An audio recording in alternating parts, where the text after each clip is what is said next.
welcome to Florida Focus, a college football podcast. My name is Brandon. I am a lifetime Florida State Seminole fan. And I am Chris, and I am an impatient Gator fan.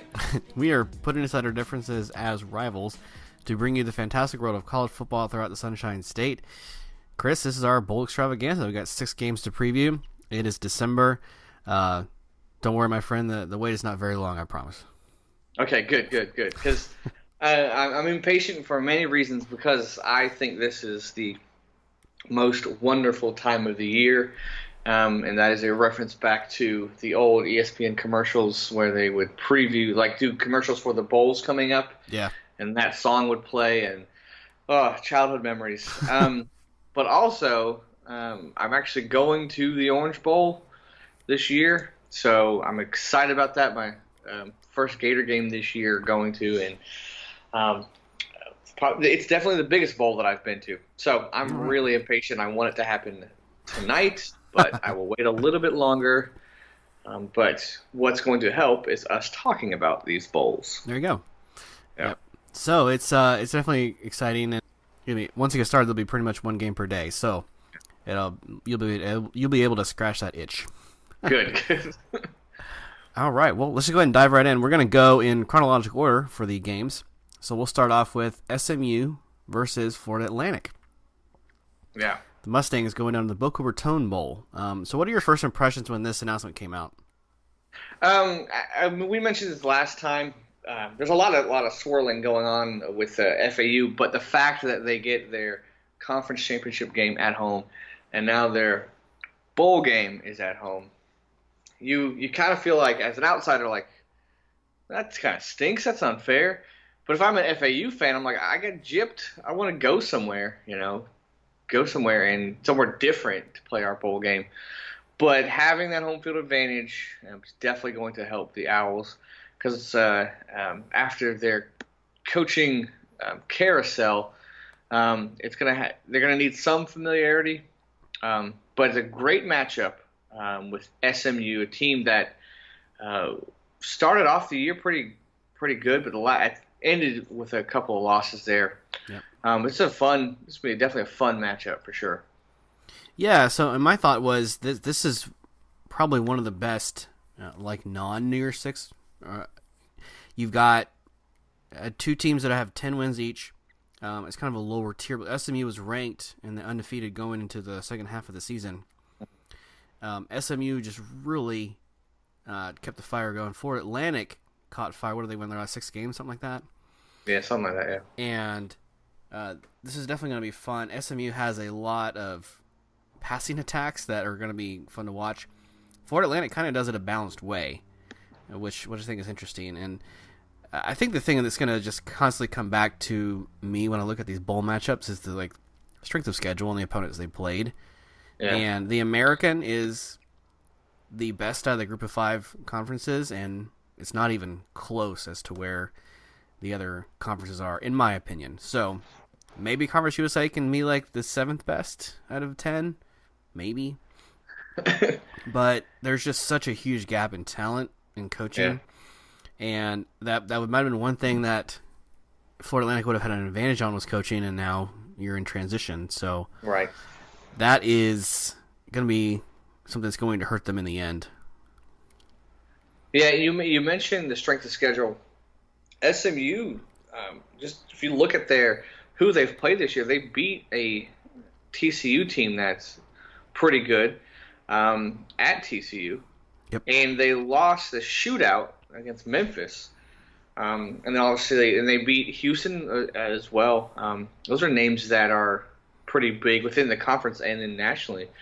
And then they also, first game of the season, beat Arkansas State, who is a bowl team too. So they start off here pretty good on a roll. Lost 2 of their last 4. But that's a really good point with their strength of schedule. Now, FAU, although they didn't win the big games, they did play early on some big names like Ohio State and UCF, back-to-back. Yep. And, of course, back-to-back losses. But they are on a hot streak. They are finishing strong, especially in their conference championship game against UAB, winning 49-6. Yep. So this is one of those sneaky fun matchups because the names maybe not they're no Ohio State LSU, but these are two teams that have won 10 games this year. One of them being a conference champion. Yep. So it's going to be a good one as far as who's going to win. I'm not sure. It's a toss-up, maybe a lean a little bit to FAU because of home field advantage. I like Robinson. Of course, Harrison Bryant, who just won the Mackey Award for the nation's best tight end. Yep. Having a great year, over 1,000 yards receiving. I'm not really sure. I got to think about that one. What are you thinking? What are you leaning? Well, because strength of schedule and because I really like where SMU's heading, I'm going to take the Mustangs in this one. You're right, though. It is pretty tough, and that's by design. The bowl should be even matchups in games that you're not usually used to seeing. But I think that Shane Buechele for the Mustangs just had a renaissance. He was an old Texas QB who transferred away. Sonny Dykes really got all of his players together. Brochet, I think it's another Prochet, the wide receiver for the Stangs, also having a great year. He's kind of his go-to guy. And they played really good situational football. But I really think I'm going to give a slight edge to SMU in this one, although it was pretty tough. Okay, yeah. They do pass a lot. They do pass a lot, over 300 yards a game. It's pretty good. But I'm actually going to go with the Owls on this. Okay. Barely. I think it comes down to a last possession game. Yeah. I'm going to go with the Owls at home. It's a good one. Can't fault you for that. Yeah. All right. It's a tough one. What a game to start off, though. Yeah, it's going to kick off the season really nicely. It is also worth noting that we have formally announced, and how did we not even guess this, that I know, right? Willie Taggart is now the head coach at Florida Atlantic. So I am excited for, number one, that I continue to follow his career because I really like to see what he does. Again, with Conference USA, it's really not a Premier League. The good news here is he's going to have plenty of time to build up / continue the success that Kiffin kind of started. And there's really no urgency. So he's going to get a lot of Florida recruits. We knew that was his strength. And it depends on who he gets on the staff. But this is going to be kind of exciting continuation of what Kiffin leaves behind. Yeah, we had the right state. Well, we were on the wrong side of the state. Yeah. I think it's a great hire for them. Following a guy like Kiffin, and great place for him to land.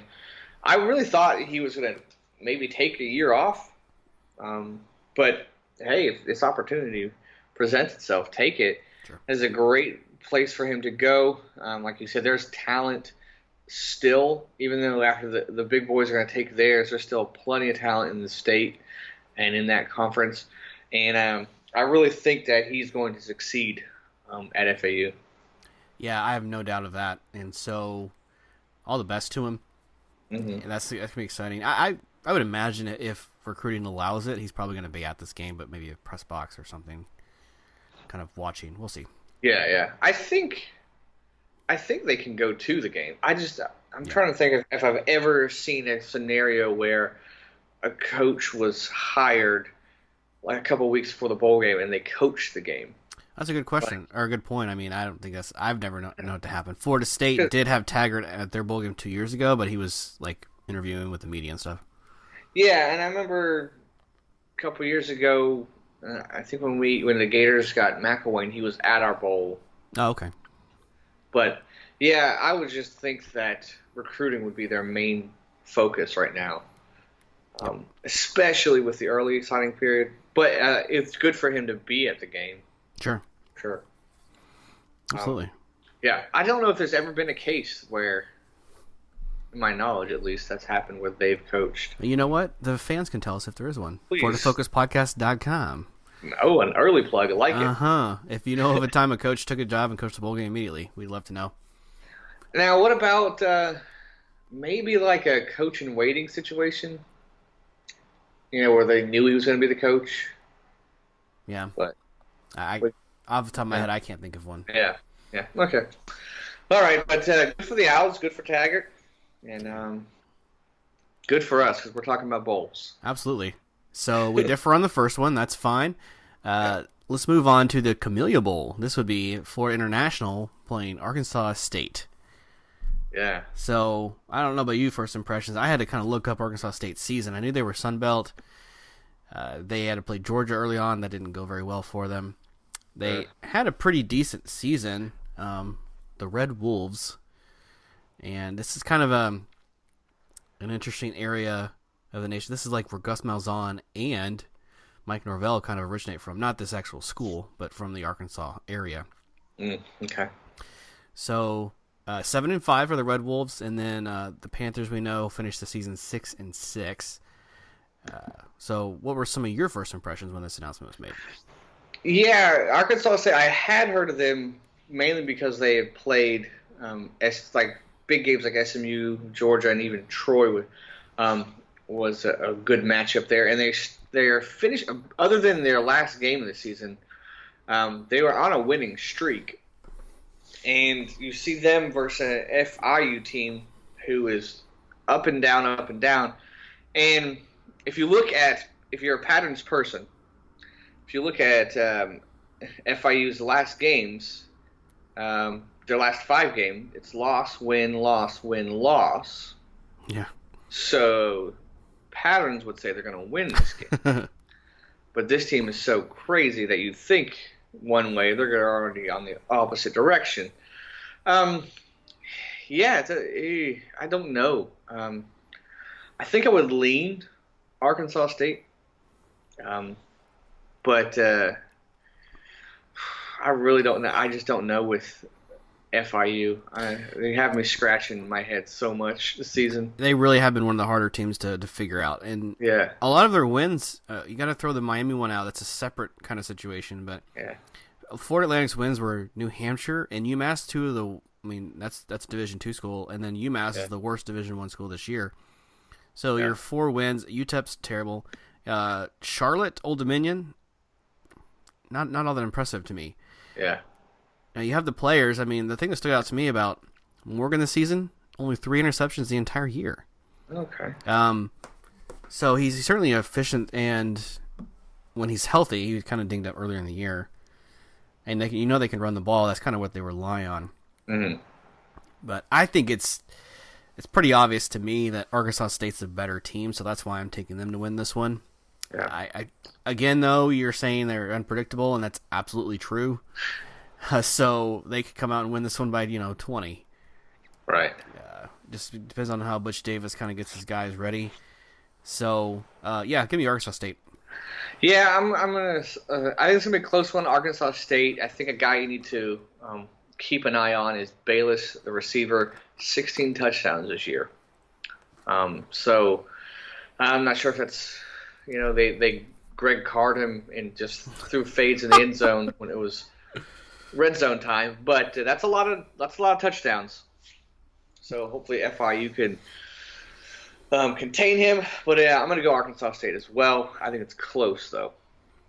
Yeah. Very close. Thank you for the Greg Carr reference. I'm going to have one of those in a few episodes. I love a good Greg Carr reference. We were due for one. Yeah. Yep. Okay. Well, there we go. So we agree on that one. We're going to move on to the Bad Boy Mowers Gasparilla Bowl. This will be UCF playing Marshall in Tampa. Yep. So I'll start with some thoughts I had here. UCF, great season. Clearly, by the success they've had last 2 years, kind of a disappointment. They do finish 9-3. I think the only loss that really stood out to us was Tulsa. Yeah. You could kind of figure a Pitt upset, and Cincinnati had a great season. So you knew eventually that UCF would kind of have some of these setbacks, and this happened to be the year. But they get a bowl game only 75 miles from home. They play a familiar opponent. Marshall had a really good season.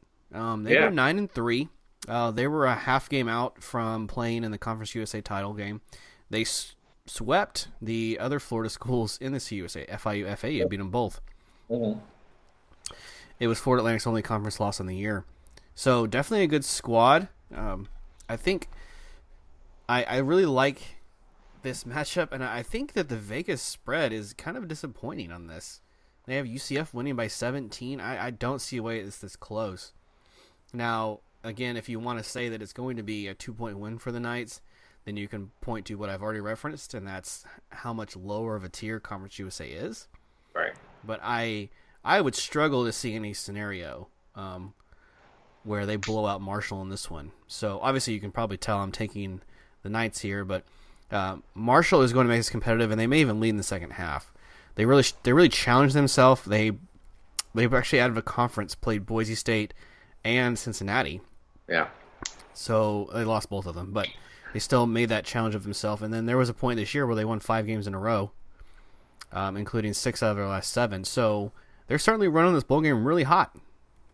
Yeah. Well, and you mentioned that Boise game. They only lost 14-7. Yep. So that was a close one, and they, I believe, gave FAU their last loss, if I'm correct on that. But I think this is closer. We talked about this initially. This is going to be a sneaky one. It does help, though, that UCF is playing within their state, close to home. You said an hour 15. Yep. So that's going to help. And, that's a lot shorter trek than West Virginia, for sure.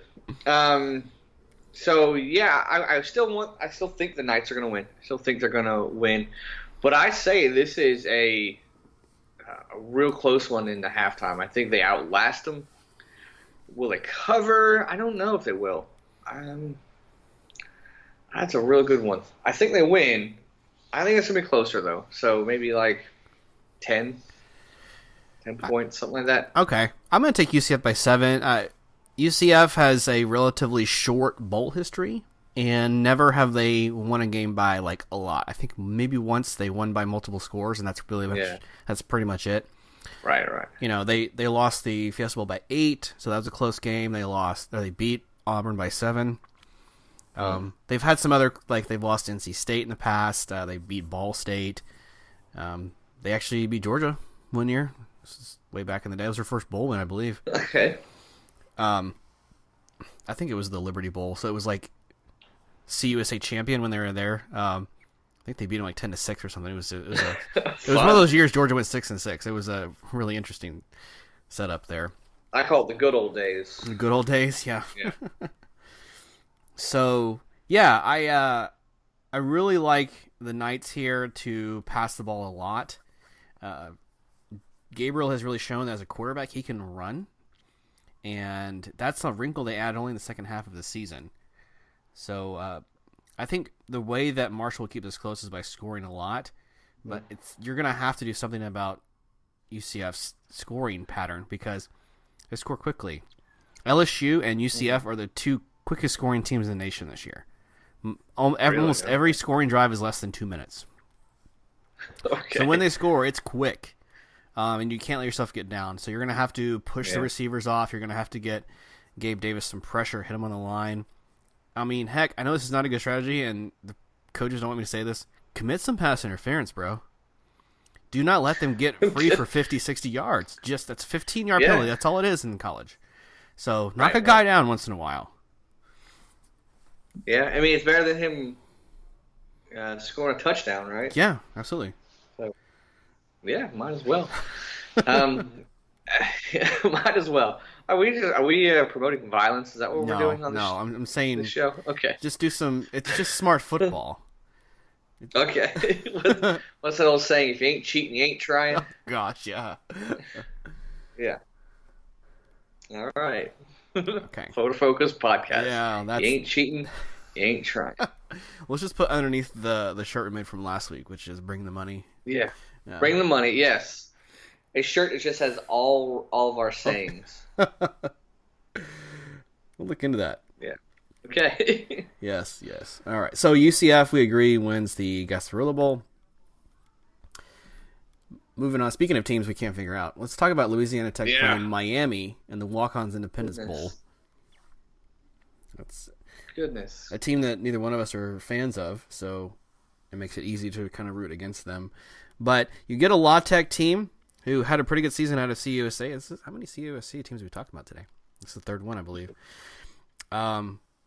do have a decent year. Everything for them goes through Henderson, their running back, and it's clear that he had pushed 1,000 yards this year. They started off really, really hot, beating FIU and decent record. The second half, though, they had a couple losses that they probably shouldn't have, and they, by their own standards, didn't make the title game like they did last season. So, a little bit of a downswing, but not much. I like what Skip Holtz has been doing there over in Ruston, Louisiana. But I'm going to again go back to talent. Even a 6-6 ACC team is equal to or better than a team like that's 9-3 out of Conference USA. But what are some of your thoughts on this matchup? Yeah, I think when it comes down to me, two things: where it's being played, right? So it played in Louisiana. Yeah. Right. How far away is that from the college? Is Ruston it on the college? Shreveport. So Ruston and Shreveport are maybe like 45 minutes apart.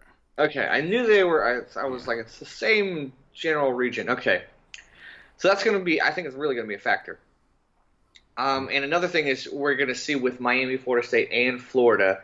I'm going to bring this up a lot. Is who, because of the teams and the higher talent, who is actually going to be playing? We haven't heard people from Miami saying that they're not playing, sitting out, people that are draft eligible, and they are loaded with them, especially on the defensive end, and a couple of key offensive players. So I'm really curious to see who is actually going to play for Miami. Right. Not sure about the status of Dallas. And they still have to figure out their quarterback situation. A lot of question marks. If all the players play, yes, Miami is clearly the more talented team. But I just don't know. A lot of stuff could happen between now and then as far as players' decisions. And Miami is so up and down. I might go Louisiana Tech with the upset on this. Okay. I might actually go La Tech because Miami has just so many question marks surrounding their program right now. Okay. Definitely a bold choice. They are the more, yeah. I think they're obviously they're the most talented out of the two, but I just don't know what they're doing at quarterback. I don't know if Dallas is going to be playing or not. A lot of those key players on defense, whether they're sitting or going, they haven't mentioned anything yet. I would assume they're going to go. So I'm going to step out on the line there, say a lot of their key players don't play. They go to Louisiana and lose to La Tech. Fall to the Bulldogs. Okay. I mean, there's certainly some things you could back up your claim with. The ACC had a terrible season. No one looked good. The Canes lost to Florida International and Georgia Tech. But on the other side, they also beat Virginia in the Orange Bowl. So yeah. Plus they beat I know Florida State wasn't great this year, but they won by 17 on the road against a rival. That's always an important staple of your season. Mm-hmm. But I think, honestly, Chris, in my opinion, Miami wins even if they sit some of their starters. Oh, really? Okay. I really do think that the talent level is that wide. Right, right. I mean, just a lot took a schedule. They don't have any good wins this year. They only played one ranked team in Texas. They got killed. They lost to Marshall and UAB, two of the last three to end the season. And they did have like a 7-game win streak kind of peppered in there. But, yeah, I really think the Canes kind of pulled out. I'm not saying this because I'm an ACC fan, but I really do look at the Canes. I can't figure a way that they would not be prepared here.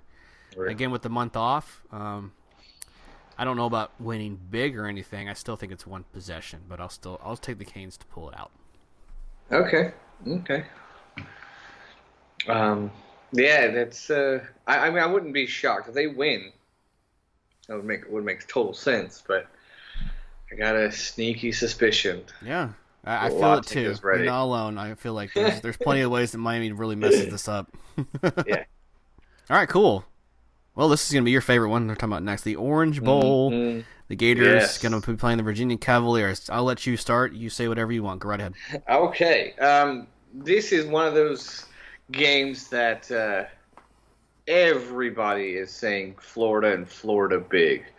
And that's probably how it's going to play out.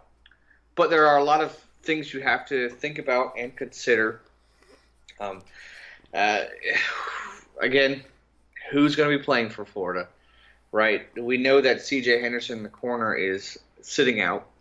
Dan Mullen said that as of right now, he's not aware of others that are going to go. He thinks everyone else is going to stay and play. Bryce Perkins does scare me, like especially his ability to run. If Florida has Grenard, at this point I have no clue with Zuniga. I've given up on him actually playing because we've heard for like 6 games now that he's ready to go and he wasn't. So, okay. But if we just have Grenard play, I think he alone is going to put enough pressure and then maybe blitzing a corner or safety. And one thing that does concern me, Henderson was one of our better tacklers on the edge. So that is, and we also blitzed him a lot on what they call a cat blitz. So we are going to miss that more than the coverage, I think. I think a guy like Kyer Elam, who was a freshman this year, who made the SEC freshman team, I think he'll be fine. I'm just worried about where we're going to put the other end. Do you put Marco Wilson back there and put Trey Dean in the star position, which I think is a bad idea. I think you find someone else to play the corner, maybe Dean, and leave Marco at the star position, the nickel corner. If we have Grenard and we figure out that last corner spot, I think we should be fine containing him in their offense. I think that they're going to have to do a lot to stop us. I think they can maybe, Perkins can do some things to slow the game down a little bit and put some points on for Virginia.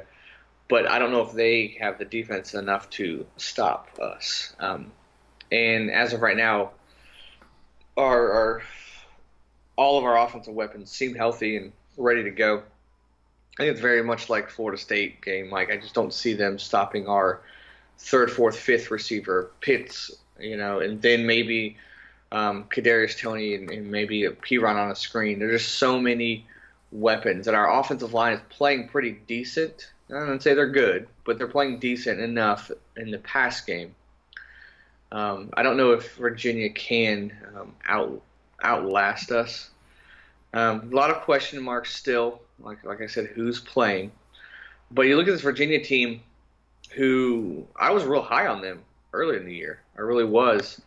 And it was kind of a bumpy road, but they still ended up going to the conference championship game. They had some fun times in the middle of their schedule there, losing Notre Dame and then on the road to Miami and then Louisville, who we didn't think that was going to happen. It did. But they finished strong. A huge win over Virginia Tech, who they hadn't beaten, 15 years? Yeah. But they just got stomped by Clemson. And I mean stomped by Clemson. And I think it's going to be something similar. I think I'm not saying Florida's talent is like Clemson level, but it's closer to Clemson than it is to Virginia level. So I think Florida, maybe a quarter. I think it's going to play out a lot like the Florida State game. Maybe a quarter and a half of a close game, but we're just going to be too much for them. I'm going to go Gators 38, Virginia 17. Okay. I'm pretty confident that Florida wins this game, and it may be even worse than that.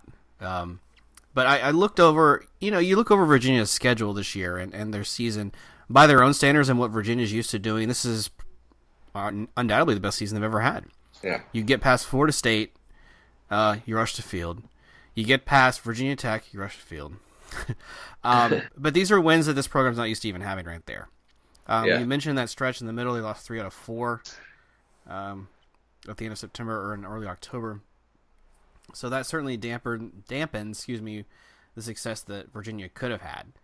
Maybe getting a 10th win, basically, out of those 3 games. The Virginia-Miami game was just a really funky one. Yeah. You're held out of the end zone. Perkins was completely shut down. And that actually, to me, Chris, is an indicator of what this Florida game could look like. They could get stifled, and they just can't block the Gators. That's the truth here. Yeah.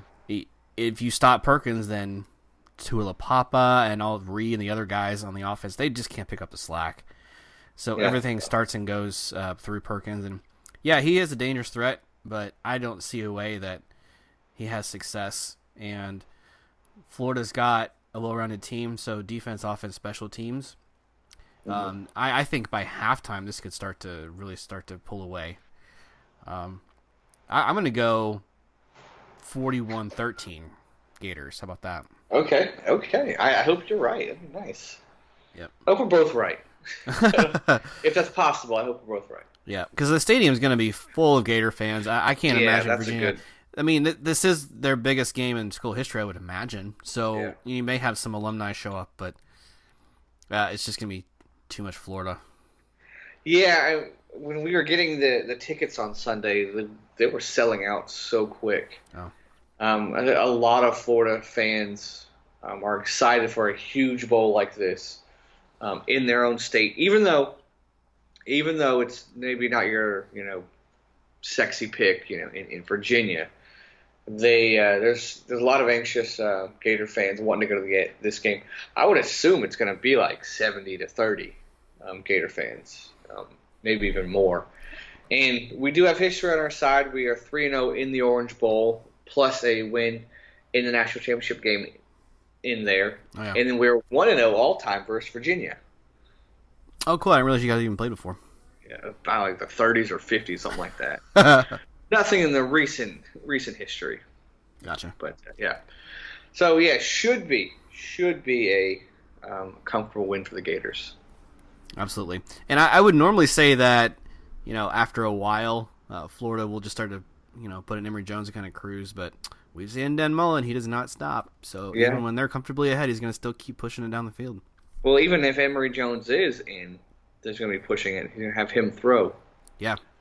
Oh, yeah, exactly. I want to see a lot of Emory Jones. That usually means we're doing pretty well. I want to see a lot of Emory Jones on the bench. Okay, I see how it is. Okay, you got it. Okay. You had me. You had me, and then you didn't have me. But yeah, I think that he's certainly going to be pivotal in this game. Right. And it's, I kind of want it to be competitive just because it's a near six bowl, but I really don't imagine it being one. Yeah. Virginia, exactly. And I can pretty much confirm, Chris, one of the 10 worst, like New Year's Six or BCS mad teams ever. Oh, really? That bad? Yeah, they just don't deserve to be here. They don't. They don't. Okay. So for that reason, I'm not going to be mad if you guys win this one. Just FYI. I mean, it'd be good for the ACC to pull it out, but it's not going to happen. Yeah. You won't be happy, but you won't be mad. Right. I got you. Yeah. All right. Well, there's one game left. That's the Tony the Tiger Sun Bowl. Florida State is going to play Arizona State in El Paso, Texas. So some thoughts on this one.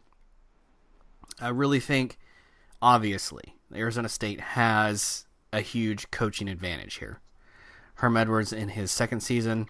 Because they have a coach? That could be it. Yeah, the fact that they have a permanent one. Sorry, that's my Florida jab. I'll back off. Got me by surprise there. Yeah. Continue. Yeah. Herm Edwards. Yeah, it goes without saying that Odell Haggins he's gonna coach this game, but I don't like that. There's a couple of things here and there. It doesn't take a lot of chances. I mentioned when we were playing Florida, down really late, he obviously kicked a field goal, which he ended up missing instead of just going for it when it wouldn't have mattered anyway. Not so aggressive. I haven't seen a trick play. A little too conservative with some play calling, maybe.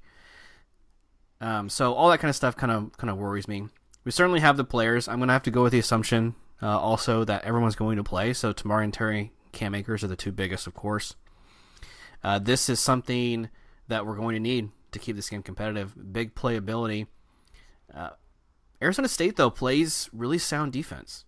And a lot of their games are low scoring. Mm-hmm. They have played 4 ranked teams this year, and they beat 3 of them. So they certainly can get it done. Now, they did have a stretch where they lost like 4 games in a row. Yep. But they also, the way they broke that streak was beating Oregon. So, they're pretty dangerous. They lost to Utah, but then they also beat Cal and Michigan State when they were both ranked. I don't think they are anymore. But as long as you ground it and pound it, I think they're going to be able to really keep control of this game. We're going to need Robinson really on the edge to keep him from breaking to the outside. But interior, it's up to Durden and Cooper with the absence of Marvin Wilson to really keep him contained. And they're not quite as good as he is. So they may be able to do some of that, but they won't be able to do it all day. And it's pretty obvious that Arizona State played a much harder schedule this year than Florida State did. And I don't think FSU has a really good win this year. Probably Louisville is kind of the best one. And all the games that you kept close, you still lost. So like the Virginias, the Boise States, the Wake Forests, all the teams that had winning records didn't do so well against.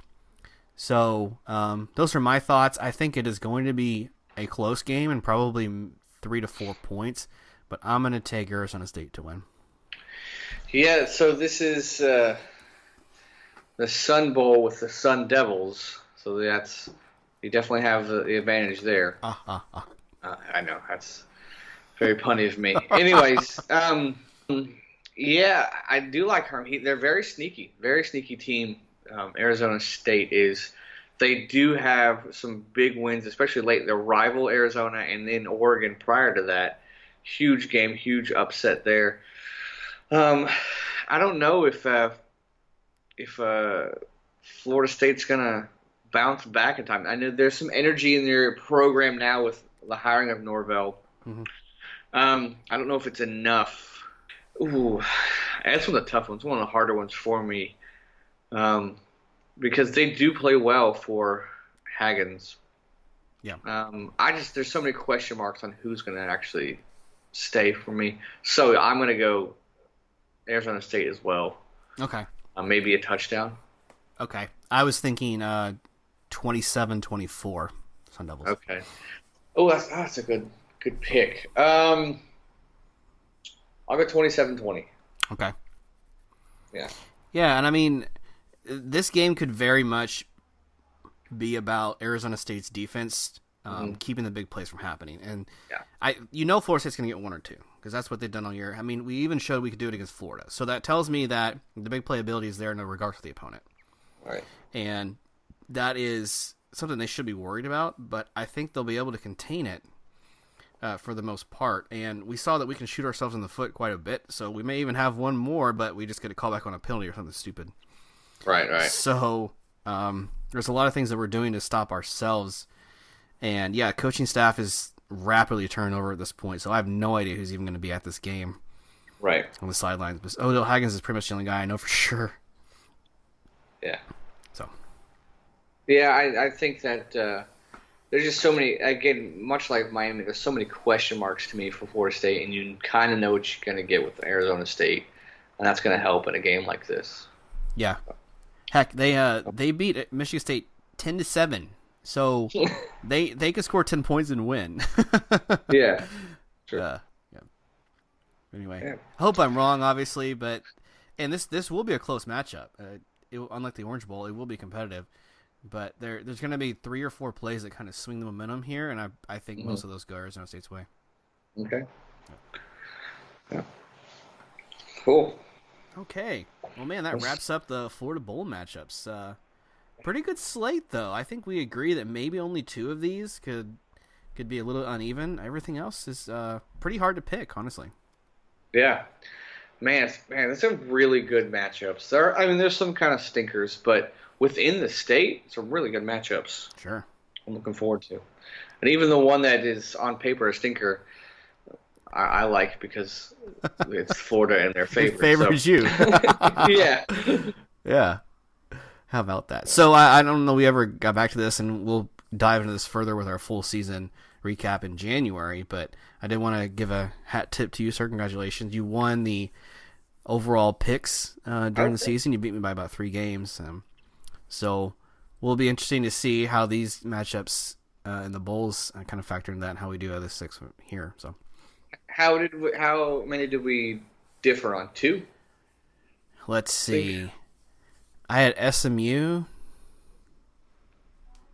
You had Florida Atlantic. Yeah. and then Miami La Tech. Yep, Okay. just so those 2 games there. All right. So I'll definitely keep track of that, and we'll post it for the community as soon as the games go final. Okay. Cool, man. All right. Well, we already mentioned how people can reach out to us, but Chris, remind our fans and community once more how they can send in questions, send in thoughts, and get in touch with us. It is FloridaFocusPodcast.com. You can listen to older episodes if you're off a week, or if you want to go back to our older Fave 5 episodes or any other episode, go there. You can also hit us up, email, whatever, find our other social media outlets. That is the central hub, FloridaFocusPodcast.com. Yes, indeed. And we love and appreciate any feedback, even if it's in the form of a written review. That would be very beneficial to us. And Chris, we wanted to say thank you to our newest Patreon, Tyler. So Yes, thank you for joining the community. And if you want to do that, patreon.com/FloridaFocusPodcast, you will get a lot of extra content. A lot of times we're going to be able to give you episodes earlier in the week that the general public will get days later. And in the off season, we're going to be doing episodes that are Patreon only. So you will get episodes the public won't hear at all. Yes. Thank you, Psycho T, for the contribution. And everyone should be like Psycho T and be a Patreon. Love it. All right. Well, thanks to everyone else who listens, and we appreciate the time you give us on a regular basis. Was there anything else, Chris, that I forgot before we want to sign off? No. All right. Very good. Well, this is Brandon. Say, go Noles. Go Gators.